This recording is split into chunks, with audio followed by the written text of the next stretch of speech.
요한복음 1장 14절로 18절까지 말씀 같이 읽습니다. 시작. 말씀이 육신이 되어 우리 가운데 거하심에 우리가 그의 영광을 보니 아버지의 독생자의 영광이요 은혜와 진리가 충만하더라. 요한이 그에 대하여 증언하여 외쳐 이르되 내가 전에 말하기를 내 뒤에 오시는 이가 나보다 앞선 것은 나보다 먼저 계심이라 한 것이 이 사람을 가리킴이라 하니라. 우리가 다 그의 충만한 데서 받으니 은혜 위에 은혜르라. 율법은 모세로 말미암아 주어진 것이요 은혜와 진리는 예수 그리스도로 말미암아 온 것이라. 본래 하나님을 본 사람이 없으되 아버지 품속에 있는 독생하신 하나님이 나타내셨느니라. 아멘. 예수님은 누구신가에 관해서 사도 요한이 택한 단어는 로고스라고 말씀드렸습니다. 로고스라는 단어가 너무나 폭넓게 쓰이는 단어지만은 우리의 인간의 이성과 논리와 지적인 삶의 패턴에 익숙해 있는 사람들에게 헬라식 사고와 헬라식 삶과 헬라식 인생관에 젖어 있는 사람들에게 어떻게 예수님을 전할 것인가? 이 사도 요한이 복음서를 기록한 첫 서두에 그는 이 로고스를 들고 나온 것이에요. 오늘 우리가 읽은 본문은 그 로고스가 사르크스, 육신이 되었다는 말로 그리스도를 직접 표현하고 설명하기 시작합니다. 예수님은 누구신가? 그분은 로고스가 육신이 되신 분이다. 이렇게 설명합니다. 아니, 이렇게 선포하는 것이죠. 이건 태초에 하나님이 천지를 창조하시니라, 이건 설명이 아니에요. 그건 인간의 동의를 구하는 것이 아닙니다. 하나님은 인간의 동의를 구하지 않아요. 인간끼리 토론하고 인간끼리 서로 주장할 수 있지만 하나님은 선포되시는 분이에요. 태초에 하나님이 천지를 창조하셨다. 어떤 단어도 인간의 설명 그 밖에 있는 단어들이에요. 설명이 불가능한 말들입니다. 태초를 누가 설명할 수 있습니까? 인간은 과학적으로 그걸 빅뱅으로 설명하려고 하지만은 정말 태초는 빅뱅 이전이기도 해요. 빅뱅은 누가 일으킵니까? 하나님을 누가 어떻게 설명할 수 있어요?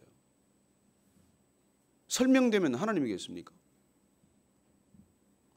그리고 그건 인간의 설명과 동의를 구하지 않는다는 것입니다. 우리 아들이, 자녀가 아버지를 설명할 필요가 뭐 있어요? 왜 자녀가 아버지를 설명해야 합니까? 아버지라고 부르면 그만이지. 그래요. 하나님은 우리가 설명할 존재가 아니에요. 설명되면 일그러질 것입니다. 설명하는 순간 그 본질이 왜곡될 거예요. 그래서 하나님이란 전인격적으로 우리가 받아들이든지 거부하든지 두 갈래 길밖에 없어요. 그분을 부분적으로 해체하고 쪼개서 일부만 받아들일 수는 없는 분입니다. 그리고 그 하나님을 예수 그리스도와 함께 묶는 단어, 예수 그리스도와 하나님과 성령님을 함께 묶는 그 단어를 로고스라고 해서 우리는 말씀으로 우리가 자꾸 부르지만은 훨씬 깊고 심원한 뜻을 가졌다는 것입니다. 그리고 오늘 우리의 주제는 말씀이 육신이 되셨다는 거예요. 말씀이 눈에 보이는 존재가 되셨다는 것입니다. 더 구체적으로 말하면 하나님이 현현하셨다. 하나님이 나타나셨다는 것의 요한식 표현이에요. 하나님은 구약시대 때 볼 수 없었던 분입니다. 누구든지 하나님을 보고 살 자가 없다고 그랬습니다. 모세가 그렇게 보고 싶었지만 하나님께서는 등 뒤만 보여주셨어요. 그래요. 그 하나님은 인간 가운데 오시기로 결정하셨어요. 그래서 그 하나님은 이스라엘 백성들에게 회막을 짓도록 명령하신 것이죠. 회막 가운데 거하시기로 하신 것입니다. 그래서 오늘 이 14절 말씀을 한 번 더 읽어보시면 이 거하시다는 표현이 어떤 뜻인지를 한 번 더 깊이 보게 됩니다. 14절을 한 번 더 읽습니다. 시작. 말씀이 육신이 되어 우리 가운데 거하심에 우리가 그의 영광을 보니 아버지의 독생자의 영광이요 은혜와 진리가 충만하더라. 얼마나 장중하고 장엄한 선언인지 모릅니다. 성육신이라고 하는 이 표현에 담겨 있는 그 뜻은 우리가 다 이해할 수 없는 표현들이에요. 어떻게 하나님이 육신이 됩니까? 그래요.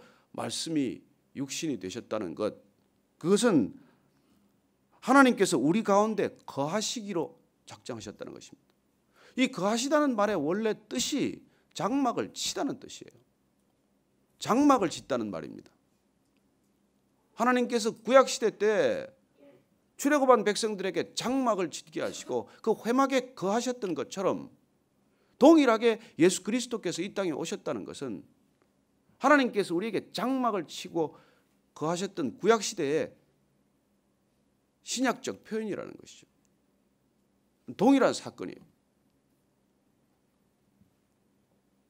그래서 우리는 장막에 거하시는 하나님의 영광을 보았듯이 이제 말씀이 육신이 되신 그분의 영광을 보게 되었다는 것입니다. 영광이란 무엇입니까?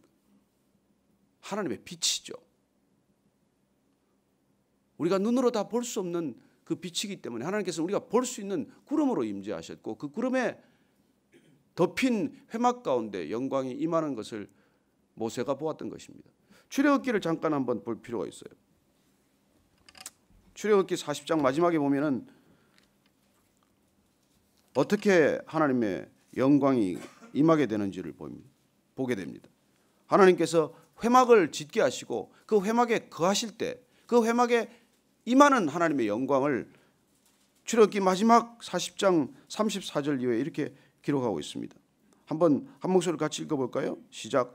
구름이 회막에 덮이고 여호와의 영광이 성막에 충만하며 모세가 회막에 들어갈 수 없었으니 이는 구름이 회막 위에 덮이고 여호와의 영광이 성막에 충만함이었으며 구름이 성막 위에서 떠오를 때는 이스라엘 자손이 그 모든 행진하는 길에 앞으로 나아갔고 구름이 떠오르지 않을 때는 떠오르는 날까지 나아가지 아니하였으며 낮에는 여호와의 구름이 성막 위에 있고 밤에는 불이 그 구름 가운데 있음을 이스라엘의 온 족속이 그 모든 행진하는 길에서 그들의 눈으로 보았더라. 그는 이스라엘 백성들은 하나님이 어떻게 임재하시는지, 하나님이 어떻게 현현 나타나시는지, 하나님이 어떻게 동행하시는지, 하나님의 영광이 어떤 모습인지를 보았던 것이죠. 그리고 그러나 이 하나님의 영광은 솔로몬이 성전을 지을 때 다시 임하게 됩니다. 열왕기상에 보면 솔로몬 성전을 완공했을 때 이 성막에 임했던 하나님의 영광이 임하는 것을 봅니다.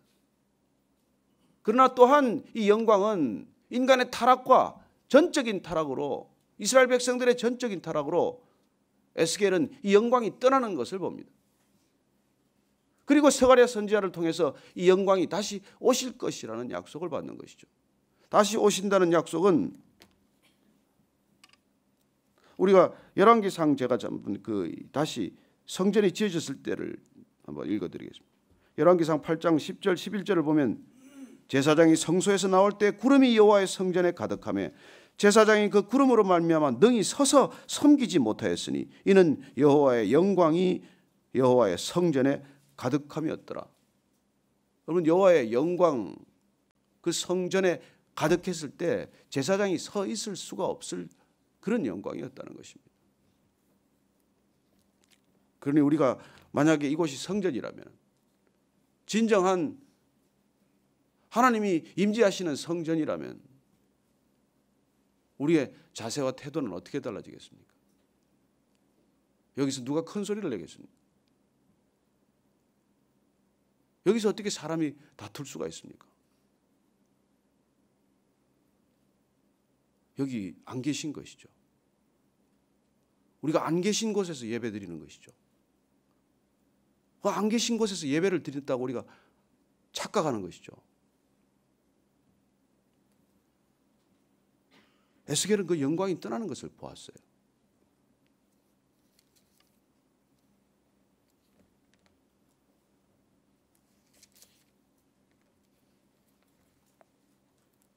그리고 스가랴는 다시 그 영광이 임할 것이라는 하나님의 언약을 듣게 됩니다. 그 언약이 지켜진 게 말씀이 육신이 되었다는 것이에요. 하나님께서는 약속하시고 지키시는 분이십니다. 그래서 예수님이 이 땅에 오셨다는 사건을 우리는 상상할 수 없는 사건이에요.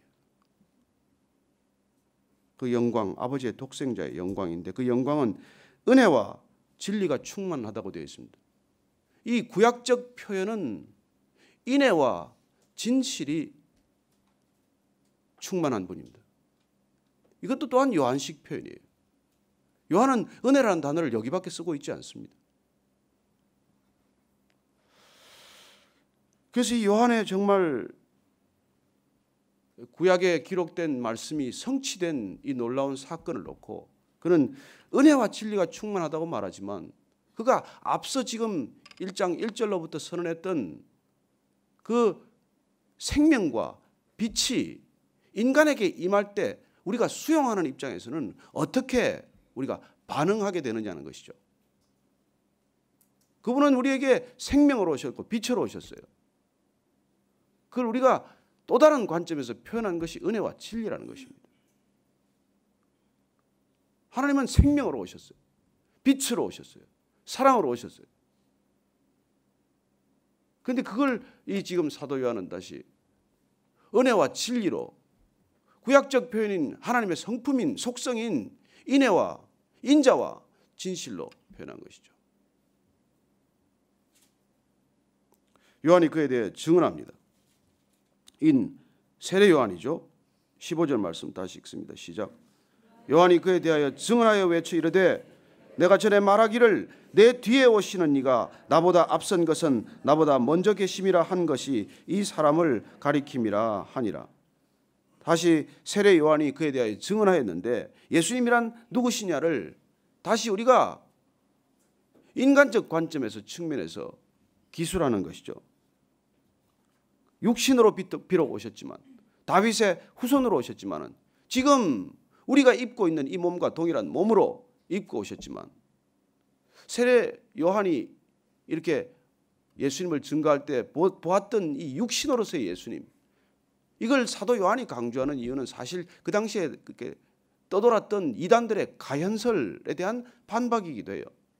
예수님이 하나님이 어떻게 육신이 되냐? 말이 되냐? 그러니 예수님은 잠시 가짜로 환상으로 잠시 나타났을 뿐이다. 그런 이단들의 사설이 난무했던 때죠. 어떻게 하나님이 육신이 된다는 걸 받아들였겠습니까? 그분들이. 그래서 그 부분에 대한 분명한 말씀이기도 해요. 여러분, 우리가 예수 그리스도를 하나님이라고 고백할 때 그분은 인간으로 오신 예수님을 우리가 부정하는 게 아닙니다. 그분은 완전한 인간이셨고 완전한 하나님이셨기 때문에 우리의 구원자가 되시는 거예요.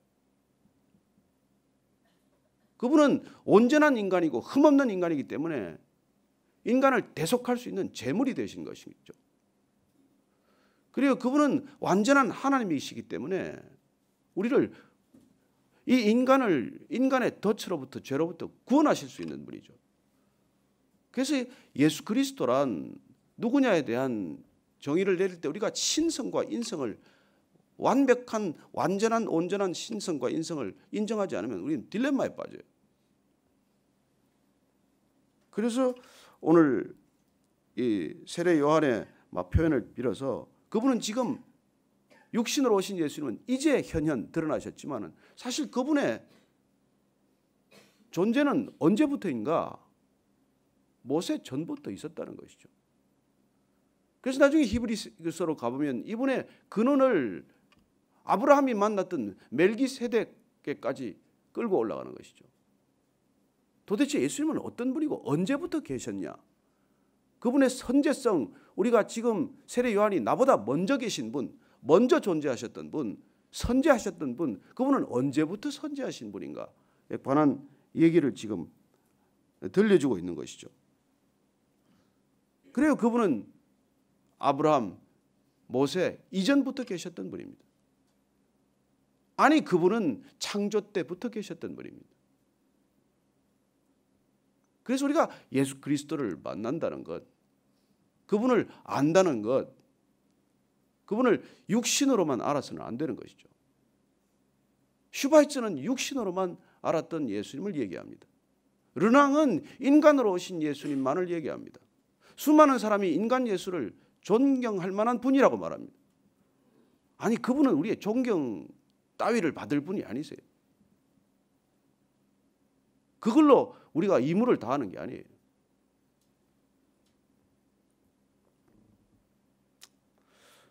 그분은 어떤 분이냐면은 16절 말씀 한번 보십시다. 시작. 우리가 다 그의 충만한 데서 받으니 은혜 위에 은혜를. 여러분, 그분만이 충만합니다. 이 세상에 충만한 것은 아무것도 없습니다.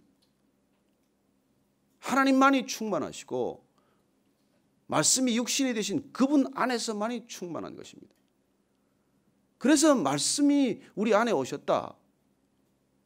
말씀이 육신이 되신 그분이 우리 안에 거하기로 작정하셨다. 그분이 우리 안에 텐트를 치셨다. 그분이 우리 안에 거하신다. 여러분, 이게 예수 믿는 거예요. 하나님이 우리 안에 텐트를 치셨다니까요. 그래서 우리가 하나님의 형상을 회복하는 것이죠. 날마다 하나님의 형상과 모양이 드러나기 시작하는 것이죠. 하나님 믿는다는 게 뭡니까?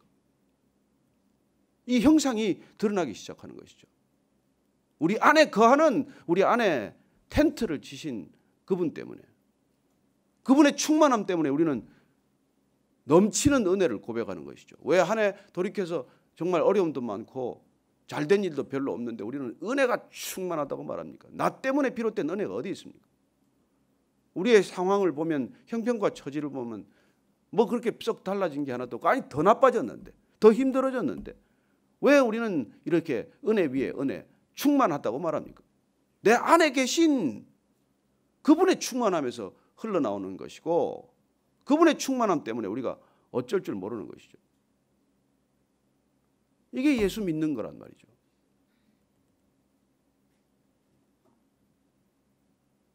자, 그래서 그 은혜와 진리를 한 번 더 그 사도 요한이 어떻게 부연 설명합니까? 17절 말씀 읽어보십시다. 시작. 율법은 모세로 말미암아 준 것이요 은혜와 진리는 예수 그리스도로 말미암아 온 것이라. 이 지금 사도 요한은 율법의 시대의 마감에 관해서 말씀하고 싶은 것이죠. 율법은 모세로부터 주어진 것이다. 하나님께서 율법을 선하게 주셨습니다. 선하게 주신 목적입니다. 나중에 사도 바울은 이 율법을 어떻게 해석합니까? 그건 그림자다. 오실 것에, 오실 예수 그리스도에 대한 그림자다. 그렇게 말하지 않습니까? 그리고 그런 갈라디아서에서 이 율법을 어떻게 말합니까? 이건 초등 선생이래. 이거는 이 몽학 선생, 개인 교사 정도라는 거예요, 율법은. 그래, 우리는 율법을 통해서 오셔야만 할 예수 그리스도를 예표하셨고 그림자처럼 보여주셨다는 것이죠. 그래요. 그래서 율법의 시대는 우리 예수님께서 오심으로 은혜와 진리가 이 땅에 선포됨으로, 은혜와 진리, 그분이 우리 안에 현현 드러나심으로 우리는 전혀 다른 시대를 살기 시작하는 것이고, 하나님께서 인간에게 언약하신 그 모든 약속이 성취되는 시대를 살고 있다는 것입니다. 그 구체적인 증거가 뭡니까? 저와 여러분이죠. 안 믿는 사람들이, 이 불신의 세상이, 이 타락한 세상이 어떻게 예수님을 만납니까? 어떻게 예수님을 알 수 있습니까? 저와 여러분 말고 누구를 통해서 알 수 있습니까? 그래서 우리는 이 예수님을 오늘 말씀의 결론 가운데서 다시 한번 만날 수 있게 되기를 바랍니다. 18절 말씀입니다. 시작. 본래 하나님을 본 사람이 없으되 아버지 품속에 있는 독생하신 하나님이 나타내셨느니라. 예, 하나님을 본 사람이 없습니다. 그러나 말씀이 육신이 되신 이 예수 그리스도, 아버지의 독생하신 이 아들 예수 그리스도를 통해서 우리는 하나님이 나타나신 하나님, 우리 가운데 거하시는 하나님, 그분을 보게 된 것이죠. 사도 요한은 이 부분을 계속 주석해 나갈 것입니다. 계속 우리에게 말씀으로 들려주실 것입니다. 예수님께서는 결국 나중에 어떻게 스스로를 말씀하십니까? 우리가 6장 46절 말씀 한번 읽고 마치도록 하겠습니다. 6장 46절 말씀 미리 한번 읽어보십시다. 시작. 이는 아버지를 본 자가 있다는 것이 아니니라. 오직 하나님에게서 온 자만 아버지를 보았느니라. 누가 하나님을 볼 수 있습니까? 하나님에게서 오신 분만이 본다는 것이죠. 예수님께서만 아버지를 보고 오셨다는 거예요. 조금 더 구체적으로 설명을 한 부분이 뒤에 가면은 14장 말씀 한번, 14장 말씀, 14장 8절 9절 한번 제가 읽어드릴게요. 빌립이 이르되 주여 아버지를 우리에게 보여주옵소서. 그리하면 족하겠나이다. 예수께서 이르시되 빌립아, 내가 이렇게 오래 너희와 함께 있으되 네가 나를 알지 못하느냐? 나를 본 자는 아버지를 보았거늘 어찌하여 아버지를 보이라 하느냐? 예수님께서 말씀이 육신이 되어 이 땅에 오셔서 하나님을 보이셨습니다. 그 예수님께서 떠나시면서 우리에게 성령을 약속하셨고, 성령이 우리에게 임하면 우리가 예수님에 대하여 증거할 것이라고 말씀하셨습니다. 그리고 예수 믿는 자들이란 누구예요? 예수님을 드러내는 사람 아닙니까? 나타나는 사람 아닙니까? 그래서 저와 여러분을 보았으면 예수님을 보았는데 예수님을 또 보이라고 하느냐라고 말할 수 있어야 한다는 것입니다. 거기까지 우리의 믿음이 장성한 분량에 이르러야 한다는 것이죠. 당신을 보니 예수님이 보입니다. 이게 우리의 궁극적인 신앙의 목적지 아닙니까? 우리의 골이 내 기도 몇 가지 응답되는 것 중요하지만 거기 머무르지 않고 내 안에 주님의 형상이 드러나게 하시고 내 삶의 자리에 그리스도의 향기가 전해지게 하시고 내 가는 발걸음이 그리스도의 메시지가 제발 좀 전해지게 해주세요. 이게 우리의 가장 간절한 기도 제목 아닙니까? 그래요, 우리 안에 오늘 아침에 다시 말씀이 거해야 합니다.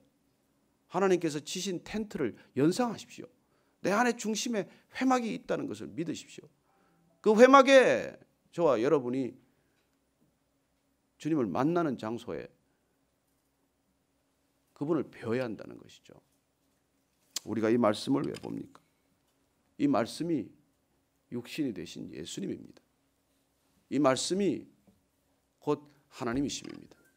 그래서 사도 요한은 태초에 말씀이 계시니라. 이 말씀이 하나님과 함께 계셨으니 이 말씀이 곧 하나님이라 이렇게 선포하고 시작한 것이죠. 오늘 이 아침에 그렇게 성육신하신 말씀이 되신 하나님 우리 안에 거하시게 하는 아침 되게 하십시다. 그리고 그 감격이 너무 커서 올 한 해를 돌이켜 은혜 위에 은혜라고 고백할 수 있는 기도의 시간 되기를 축원합니다. 예, 같이 기도하겠습니다.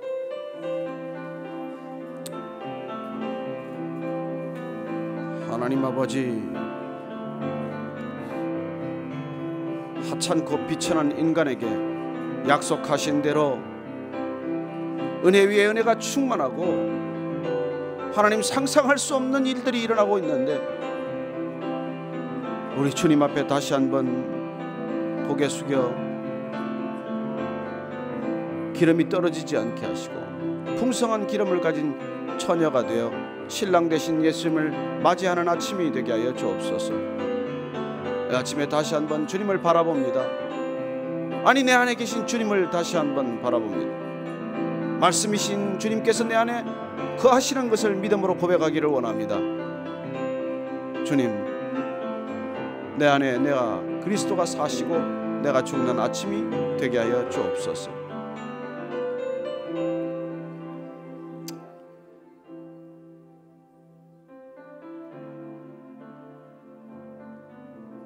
주님이 내 안에 사신다는, 거하신다는 이 놀라운 사실이 주님 감격이 되고 감동이 되고 눈물이 되어서 주 예수 그리스도를 고백할 수 없는 사람들에게 증거가 되게 하시고 증인이 되게 하여 주옵소서. 이제는 십자가에서 그 영광을 모두 펼쳐 보여주신 우리 구주 예수 그리스도의 은혜와 십자가의 영광만이 진정한 영광일진데 그 영광 안을 거쳐 들어오기를 원하시는 하나님 아버지의 놀라우신 사랑과 우리의 자신을 드러내고자 하는 거짓된 영광, 그 영광의 길로 가도록 내어버려 두지 않고 우리를 진정한 영광, 자기를 비우는 영광, 권리를 포기하는 영광, 그리스도 안에서 죽는 영광, 십자가의 영광 가운데로 우리를 인도하시는 성령님의 인도하심이 사도 요한의 선포한 대로 우리가 은혜 위에 은혜를 경험할 수 있도록 날마다 우리를 성령 충만의 길로 인도하시는 그 길에 순종하며 따라가기로 결단한 이 자리에 고개 숙인 모든 성도들 위해 지금부터 영원까지 함께 하옵시기를 간절히 축원하옵나이다. 아멘.